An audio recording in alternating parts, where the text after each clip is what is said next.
Hi Sheddies, it's me, Eddie Stevens, back in the Bosque again. If you're wondering why I say hi Sheddies, that means that you don't listen to my rugby podcast. So check that out, Rugby Rant Banter, every week. I'm on a slight delay this week, but it'll be out. Then you'll know why the hell I say that. For those that don't know, the Bosque is the forest here in New Mexico that grows by the river. I've been running on a trail out here for over 15 years now, not non-stop obviously. And it's a place of bliss that I, for some reason, record these videos in. It's not really very conducive to YouTube videos. No one seems to like them, but that may have nothing to do with location and more to do with content, I don't know.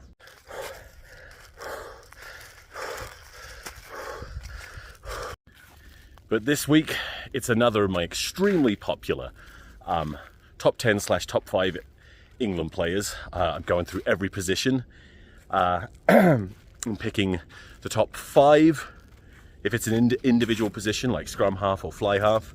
Top 5 English qualified players. Top 10 if it's a position like back row or wing or fullback, where I guess the whole back three sort of merges together there, doesn't it? So it's easier to find 10 players. It's also easy with second row, and that's what I'll be doing today. I say it'll be easy. I've been going through all the players in my head, and it's not going to be that easy this time, mainly because 2 really good English locks are injured. Now, if you've watched my earlier videos, I explain the rules.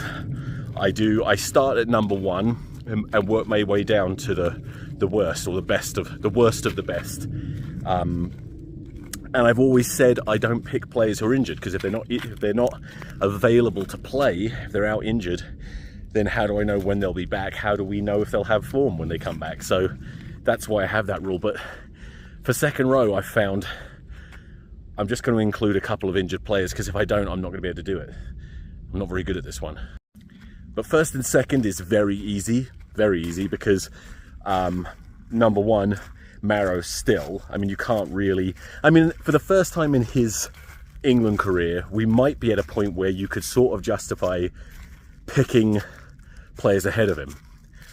But most people wouldn't, and I wouldn't. I still think he's still the man, and he does tend to raise his game on big occasions. And in second place, his current starting lock partner, of course, George Martin, who last game wasn't that amazing, but is consistently good for Leicester and consistently good for England. A real enforcer, big, hard, scary player, exactly the kind of guy you need. So that's easy, isn't it? First 2. But who comes third in an orgy? This is where I'm going to pick an injured player, because I feel like there's a fairly big gulf. Maybe not in potential, but in terms of sort of proven performances. Third has to be Ollie Chesham, and I know he plays back row too, and I don't think I mentioned him in my top 10 back rows for England, which was stupid, because remember, I can pick players in more than one position, and he would obviously have been up there in the back row for England. I don't know why I didn't think of that. Maybe because he was injured and I was not as desperate. Well, now I'm desperate, so let's assume he's fit now. I don't know how severe his injury is. Haven't bothered looking into it, but yeah, he would be third right now. And if he's fully fit, you know, you could have him start next to Marrow or start next to George Martin. And Marrow and all 3 of these players, interestingly, are capable of playing 6. Isn't that cool? My 4th choice lock, also injured, but the reason I want to pick this guy, he's never played for England, but I'm a huge fan of his, and I have been for a couple of seasons, and only just recently have other people, as far as I'm aware, started to take notice and actually consider him within a sort of England conversation, within an England selection context, and that is, fuck is his name? Sorry, Joe Batley. Joe Batley has been... Oh, there's somebody up ahead. I hate it when this happens. I always feel like an absolute cunt doing YouTube videos out in public. Don't think he can hear us. Yeah, Joe Batley. has been so good for Bristol for so long. And my theory has always been that he doesn't look like a real athlete. Like, he's not massively muscular. He's not incredibly tall. And he's just sort of this gangly, galloping, sort of looks like, I've said before, he looks like he'd be playing for your local pub 15, but would also be the best player in the team. And that's what he plays like for Bristol. Very underrated. He is injured right now, possibly due to me and my Shidas touch. If you don't know what my Shidas touch is, I am King Shidas. And again, you would have to listen to my podcast to understand. I can't explain all these things that should be common knowledge in the rugby community.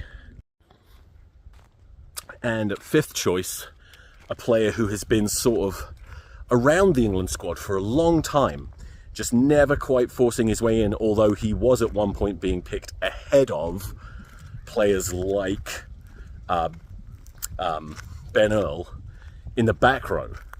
But he's a good player and deserves to be in this top 5, I think, somewhere. That's Alex Coles from Saints. You know, he has been injured, but he's back from injury. Is he in form right now? I don't know.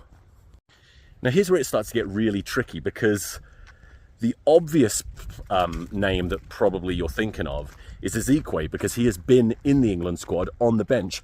But I am completely perplexed as to why he's been there. I've never seen him do anything at all for England or for Saracens.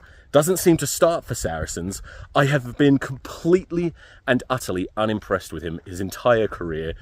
Sorry to talk shit, but I just don't see it. I just don't get it. I couldn't have him in my top 10, I don't think, unless he creeps in at the end. I'm not sure yet. So, who the fuck was I going to say? Where am I at? Sixth? Sixth would be... Sixth is exciting.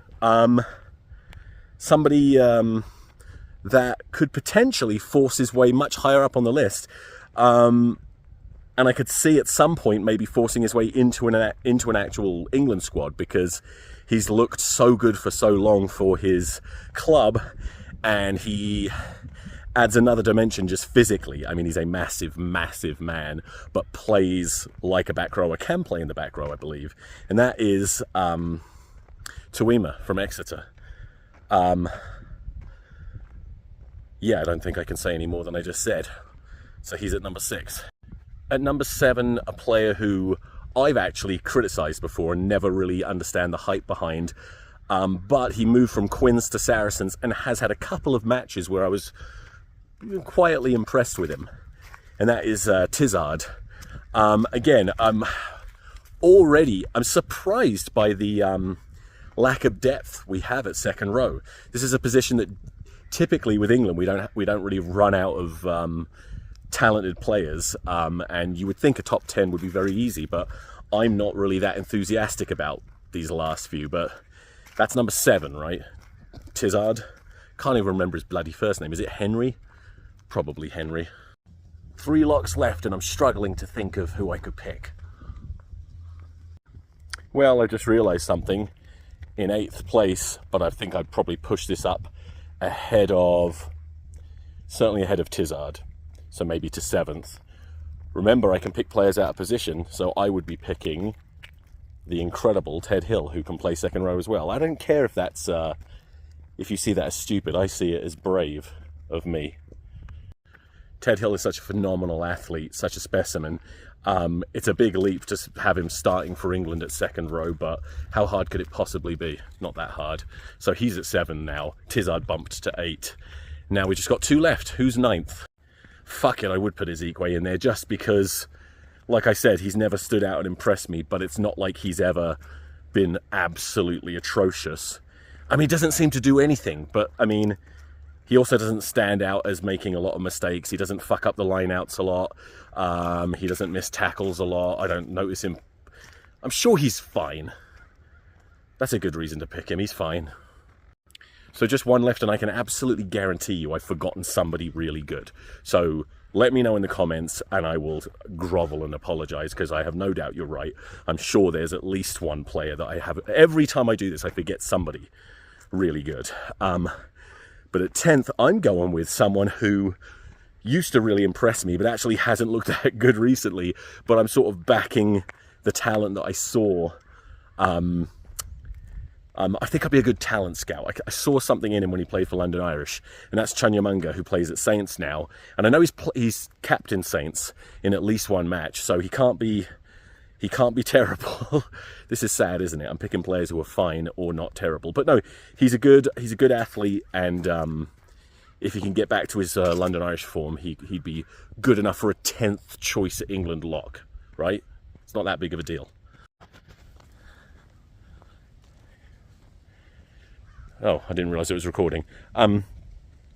So that's it for my top 10 England locks. You may have noticed I'm not that enthusiastic today. I'm just tired. Not really in the mood. I've been up all night banging. Okay? Bye.